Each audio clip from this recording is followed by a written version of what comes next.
Morning Uganda Extra.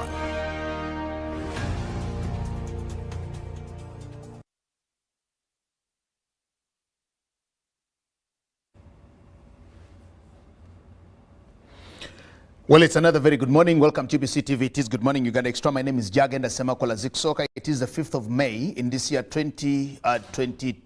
Welcome and thank you so much for choosing to be with us just right here. We are at UBC at Nile Avenue in Kampala, and this is our headquarters over the Uganda Broadcasting Corporation. Now, this is the last segment of our Good Morning Uganda program, and this is Good Morning Uganda Extra. And today we'll get into issues of land caveats, especially because these are issues that concern majority and many of Ugandans who very unsuspecting Ugandans who fall prey to many of these fraudsters. And joining me in studios today is a lawyer, Mr. Terry Kahuma. You are very welcome. Good morning. Thank you so much, Mr. Jagenda. I am happy to have you. I'm happy to be on this show, the Good Morning Show on UBC. Okay. Yes, it's a pleasure to be with you once again. Thank you. How are you managing? How are you managing? Have you been for all this while? Well, the situation is quite complicated because we are now recovering from the COVID-19 pandemic. We lost 2 years, and I think at this juncture we're now just trying to recover. The economy and issues of the law also come into play. And right now. Okay, very important. Fast forward, let's talk about caveats. Let's talk about caveats and why we think, or why you think the world of the public needs to know about caveats. What's a caveat? Well, that's a very good question. A caveat is a legal document which stops any further dealing on land or a certain amount of property or anything you basically think is worth protecting. So this comes into play because the person who is requesting for a caveat has it in their mind that either someone has tried to access their land or tried to steal their property either through fraudulent ways. And in other words, they end up going to authorities of the law. It can be a registrar, it can be a land commission, or it can be anyone who is authorized to then issue out that caveat to you. Yes, to stop dealing on that land. Let's help the people understand. Because, one, there's a very common blunder amongst Ugandans. Somebody can say, I am Ugandans Semakula, and that's my legal name. Yes. But I'm also adding another name to my name, Ugandans Semakula Zikusoka, Isajabi, and they think by just saying, I am now Ugandans Semakula Zikusoka, now the law recognizes them because I've said. Yes. Even we said, people think like that. I now have another name. That's why you have these discrepancies and so on and so forth. Secondly, when you talk about caveats, we need to know who a caveat is and how that actually happens or how it's supposed to be done. Because you will find a family of Terry and Semakula contesting over some piece of property, and they will just write onto the building to say, land not for sale, or property not for sale. And they just leave it at that and say, well, I did it. And so if anybody sells, they think they've done that. Let's talk about that. How does somebody get that legal document? Or if I just write on my building that this property is not for sale, isn't that caveat enough for me to sort it out? Okay, so your question is like a 5-in-1, but that's a very good a way of asking this question. So when you see this building is not for sale, that is quite different from what a caveat is. Okay. A caveat is a legal document, like I said earlier. This document allows you to stop any dealing on your land until a further dispute is being settled. Now, the person lodging a caveat is called a caveator. I'm going to address the caveat emptor later. A caveator is a person who has caveatable interest. So maybe I'm using a very legal terms. Yes, exactly. And then use the legal terms and explain them to the people. Okay, so a caveator is a person who has interest in his land. If Mr. Semakula Jagenda bought his land in Mengo or Mutundwe, and one Mr. Mubiru comes and says, you know what, Mr. Jagenda, I'm the rightful owner of that land. I have a land title here and everything. Yet you, Mr. Jagenda, you've paid your money for that land. You have the receipts, you have the sale agreement, and everything of the sort. Even the person who sold you the land can testify that Mr. Jagenda is the one who I sold the land to. So what you do, you are going to apply for a caveat. So you need to approach a lawyer, because lawyers are the best people who can draft a caveat document for you. So you're going to go to a lawyer. He explained to him what the situation is. He drafts for your caveat. Like I had said, it's a short-term or interim remedy. So a short-term remedy is a remedy which just allows you to stop something in the meantime until you can apply for a further action. So you explain all of this to your lawyer. Then your lawyer is going to draft it for you. He is going to sign on that caveat. Then Mr. Jagenda, you're going to be the deponent who will also sign, meaning you're the person who has interest in that land. Then, after that, you can either give it to someone who will do the formal application for you, or you will do the formal application for you. Take it to the land registry of that area where the land is situated. So, for example, give an example of Mutundwe or Mengo. So you go to the land registry of Mutundwe or Mengo, wherever it is, and then formally apply for that caveat. So you'll go with 2 copies, and attached will also be the certificate of title, which is your land title. Most of us know them as land titles, but in law we call them certificates of title. So you attach it on those 2 documents, on the 2 caveats. On the 2 caveats, and you also attach your passport photos, the person who is applying, and also the person who is the deponent who has caveatable interest. Afterwards, then you just wait. So it takes about 10 working days. And also not forgetting that you must attach a statutory declaration. So I think you've heard about affidavits or statutory declarations. This is basically a story of who you are. I, Mr. Jagenda Semakula, I'm a male adult Ugandan of sound mind, and the rest will follow. I bought this land from Mr. Mubiru. Another person has come in saying that he's a registered proprietor. So you state all of your details, and then you wait for 10 working days. Okay, you talk about somebody who has a certificate of title to the land. How about those with Chibanja interests? Can a Chibanja interest person also caveat their Chibanja? Yes, because a Chibanja interest holder has equitable interest. Even if you do not, now in law we have what are called, in land law we have, in fact in all kinds of law, we have 2 types of interest. There's legal interest and equitable interest. So a legal interest owner is Mr. Semakula Jagenda, who has bought his land legitimately. But the law of caveats just doesn't go only to land law. Caveats also go to issues of family law, matrimonial property. So that will also bring different categories of caveats. But if you notice in Uganda and in common law, or even the law of America, everywhere, family law and land law are almost one in the same. So a beneficiary caveat, or let's say caveat on matrimonial property, will cut across to both land law and family law. So I think this answers your question. Exactly. Now, it also brings me to another thing that I wanted to talk about, the types of caveats, because I think that's also very important. Now, you're trying to bring it out from your submission in there, but let's get deeper into the types of caveats for people to actually understand what they are. Okay, so they are, I like to say they are categories. They are what are called, now I'll first start with land law. There are issues like caveats on registered land. These also cut across to family law. So when it comes to issues of family law, there are also caveats like beneficiary caveats, the issues of matrimonial caveats. So I will categorize all of them, mixing the 2 components.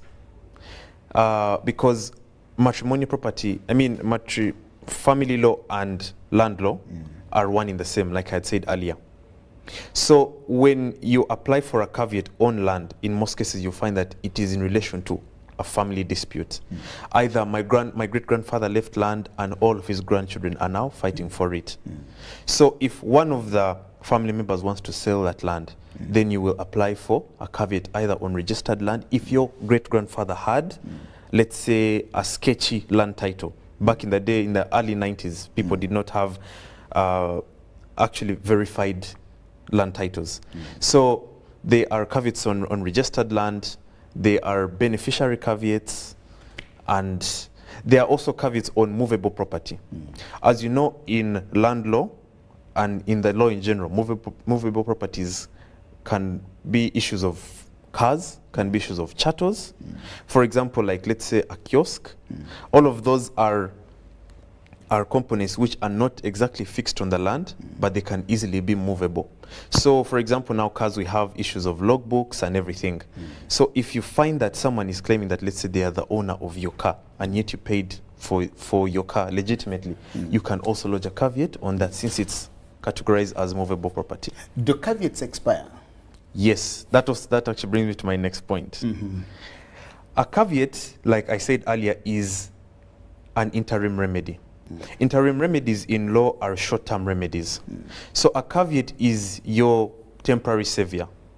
If you want quick relief from, let's say, a doctor, if you've been injured, if let's say you got an injury in your hand, you're going to go for first aid. So a caveat is your first aid. If someone comes claiming that, you know what, Terry is not the owner of his land, or someone is playing with your land title, something like that, you immediately rush and get a caveat, like the process I had explained of lodging a caveat. So that window of expiry is about 60 days. Yes. So 60 days is approximately 2 months. 2 months. What happens after 2 months that this person has not done anything? Because we are dealing with Ugandans, and we are dealing with our own people that we actually know very well. Because this is interim, and then once they do that, somebody will go back comfortably and say, after all, I actually lodged a caveat on my property, so my work is done. And they can wait forever. Yes. What happens after 60 days? What happens after 60 days and nothing has happened?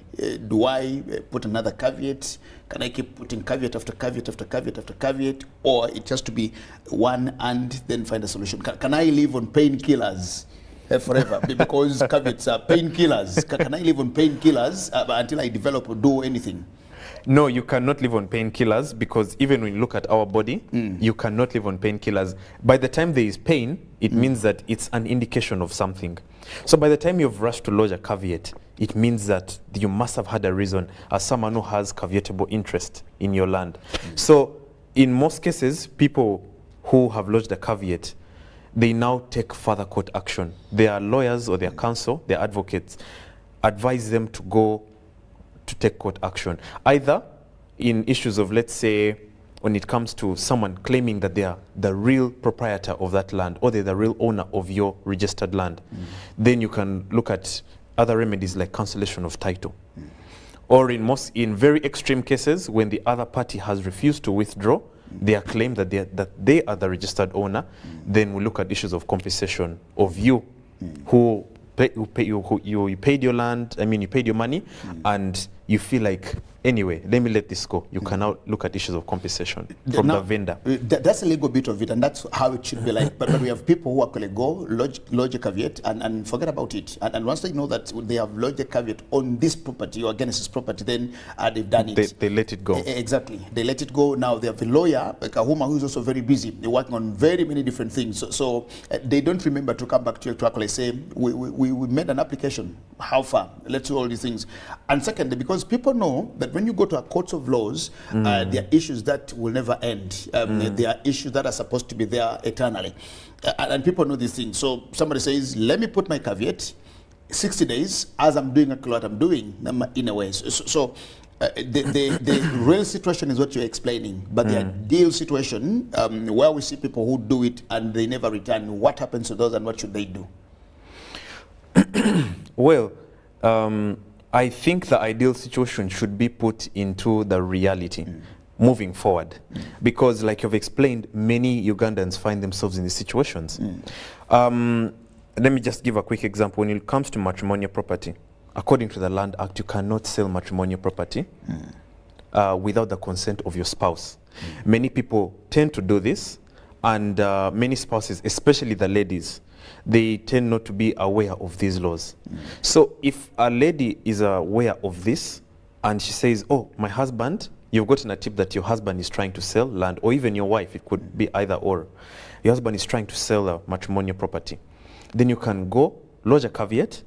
After, in the process of the 60 days, in that window of the 60 days, then you can take further court action. Your lawyer can then advise you and say, you know what, if this man wants to sell matrimonial property, or this lady, they did not get your consent, then we can take further court action. We can go to the family court. We can let's say cancel the title that he has come up with.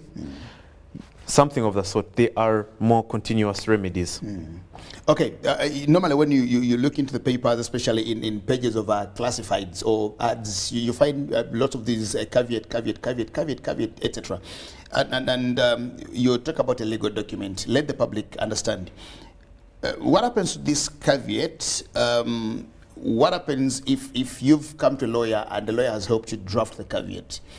So what makes it very legal, or what makes it legal? Is it legal because a lawyer has actually written it for you, drafted it for you, and given it to you? Then what happens? You hold it like your national identity card, you hold it like a transcript, you hold it like an agreement, do you hold it like, what's legal about it? Do you gazette it? Do you take it to, that's what I want you to explain to the public. Okay, so like I had explained in the process of lodging a caveat, there are a number of elements you should look at in any legal document. For example, when it comes to a caveat, you have to look at issues of, has it been commissioned by a commissioner for oaths? In law, a commissioner is someone who makes a document valid. So a commissioner for oaths it's not just anyone. This has to be fully recognized by law council or by law society. So this must be stamped by commissioner for oaths. They have their own individual seals. Then it should be signed by your advocate. By the time someone is an advocate of the High Court, then they are fully registered by law council or law society. So these are two components that make it valid. Valid. Yes. By the time you take it to the land registry office of that said area, then by the time it's in their records, that means it's a legally binding document because it has all of your details. For example, Terry Kahuma is a caveator. He's caveating his land for this and this reason. For my land in Kawanda, and I'm doing it for about 60 days because of fraudulent issues or issues of a proprietor who has also come up saying that he's a real owner of the land. Do you know why I'm actually asking this? It's not because I do not know, but I want you to help the public understand.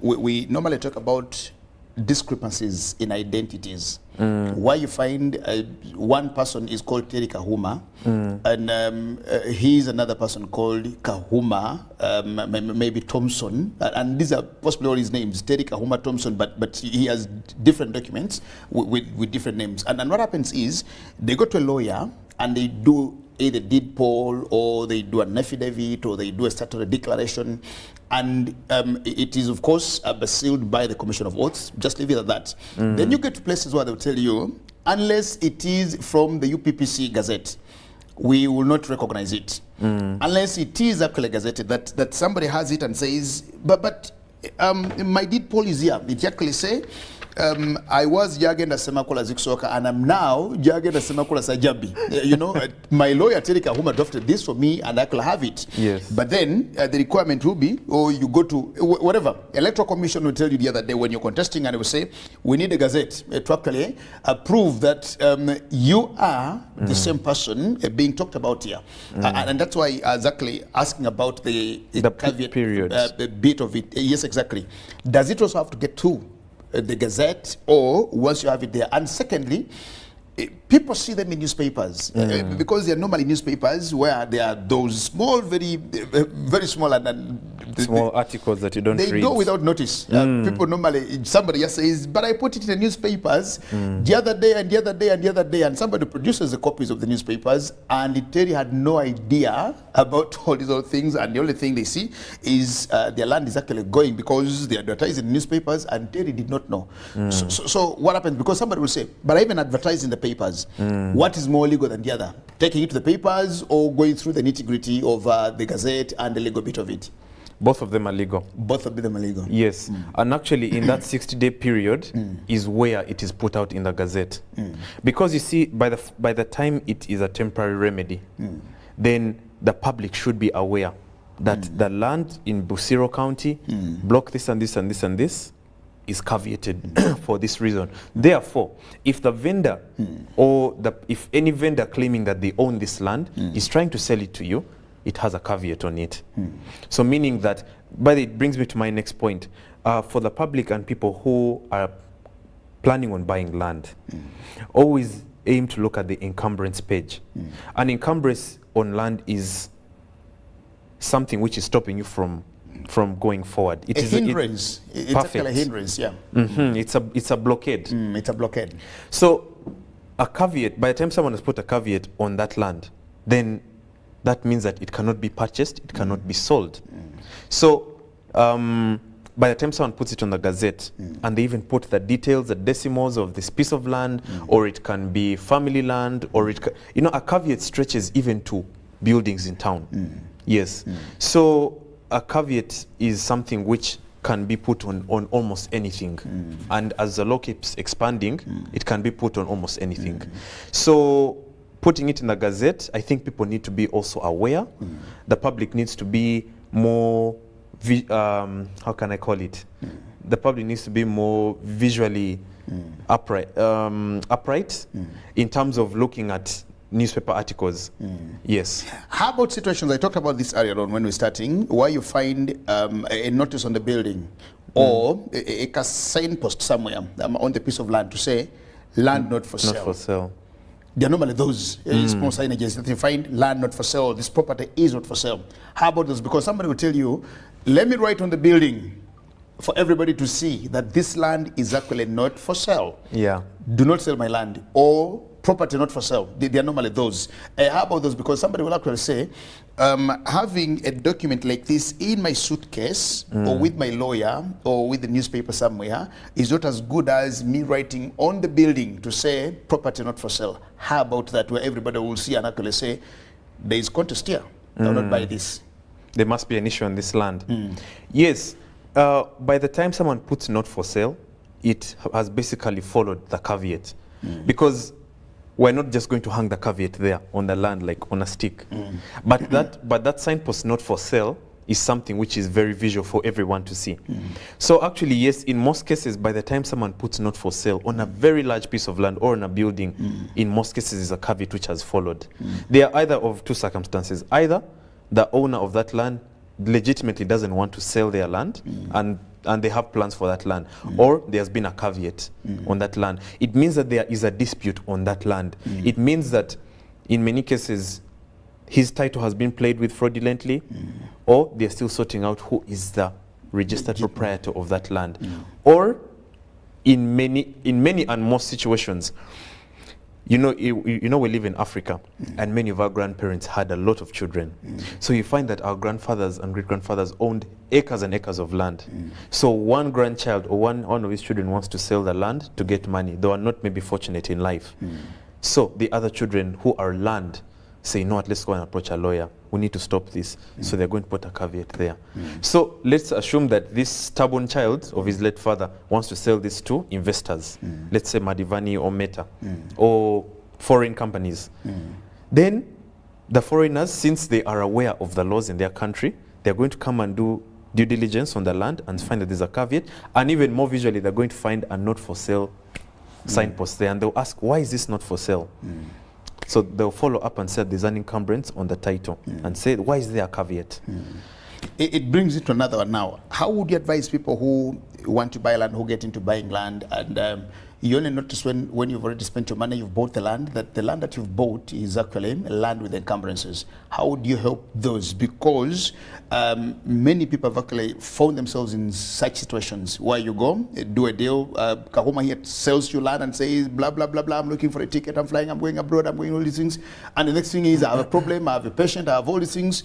Then you're buying the land, 20, 30, 40, 100 million shillings. Then you only go to either maybe register your interest on the land, and that's where you find there's caveat, there's this, there's this, there's this. Many people don't do this due diligence. How would you help them, and what would you advise to people who find themselves in that very awkward situation? Okay, I'm going to give two pieces of advice. I'm going to give the reality of how things are, like you've described them, and I'll give the ideal situation moving forward.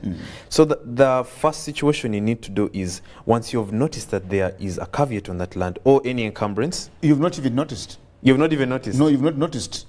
There are people who just want to buy.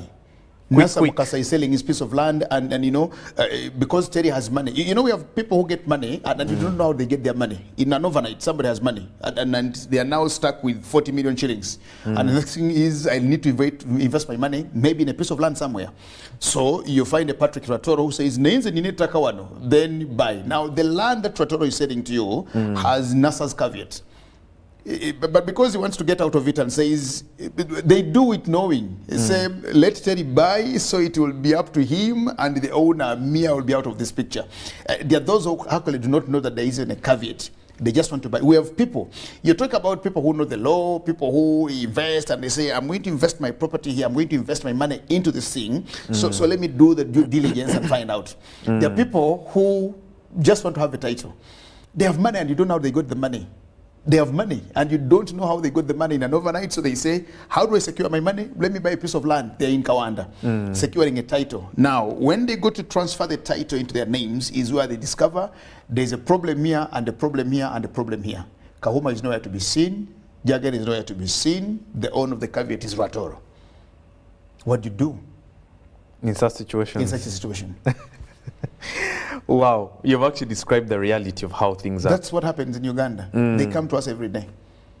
So in those situations, if you find that, let's say, Mr. Kahuma has flown out of the country after selling to you his land, then the best situation is just to seek for compensation. Because in many situations, by the time there's a caveat on that land, actually before you even go to compensation, you need to first dig deep into the subject matter. What is that caveat meant for? Is there a mortgage? Did the previous owner have a mortgage on that title? Most of you who don't know what a mortgage is, it's basically you have gone to the bank to get some money and you have put your land title as collateral. So many people get mortgages, and then by virtue of that there's a caveat on your land.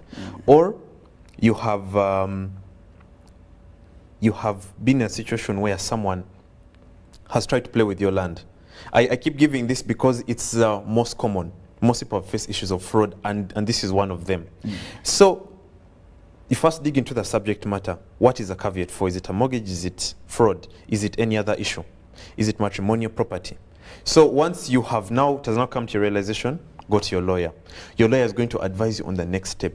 So in many cases, the authorities are going to help you find this person who has sold the land to you, because he is the only person who can be able to explain what the caveat was meant for. Either he put his land for a loan, he put his land title there, he got a mortgage, and then you can now discuss these issues practically. Because even in institutions where the law is in place, we also have to put in matters of humanity. You can bring both of them into the situation, and then you can do issues of mediation or arbitration. So if the vendor who sold to you the land, Mr. Kahuma sold to Mr. Jagenda the land, and then he confesses that, yes, I actually sold this land to you, and there was a caveat because I got a mortgage and the actual land title is still with the bank, then we can see how we can sort it out with the bank and Mr. Just yesterday, a lady came from Chihoga, and this is her real situation. She bought a piece of land of about 2 acres from somebody, from Mr. Kahuma, and she of course paid the money and completed all the payment. Now Kahuma is failing to transfer the title to her name because Kahuma used the same title to borrow money from the bank. And the title is with the bank somewhere. Now, Kahuma has not yet paid the dues to the bank, and so the title is with the bank. But Kahuma doesn't want to tell the lady that you paid me all the money, I sold the land to you, but the title is actually with the bank because I took a mortgage or a loan, whatever that is. And now, of course, the lady has pressed on for about 2 years to say, but I paid you all the money. I paid you all the money. And in the last 2 years, we failing to write an agreement for you to actually give me the title, transfer it into my name. Shirley discovers that the title is actually with the bank, and this other man is failing to give it to. So what happens in that situation? Can she caveat the land? What happens to her? Yes. So in my legal opinion, the best situation is for her to approach her lawyer. Her lawyer can then write to court compelling Mr. Kahuma, who is the vendor, because court can give you a decree, or it can basically order you to pay back that loan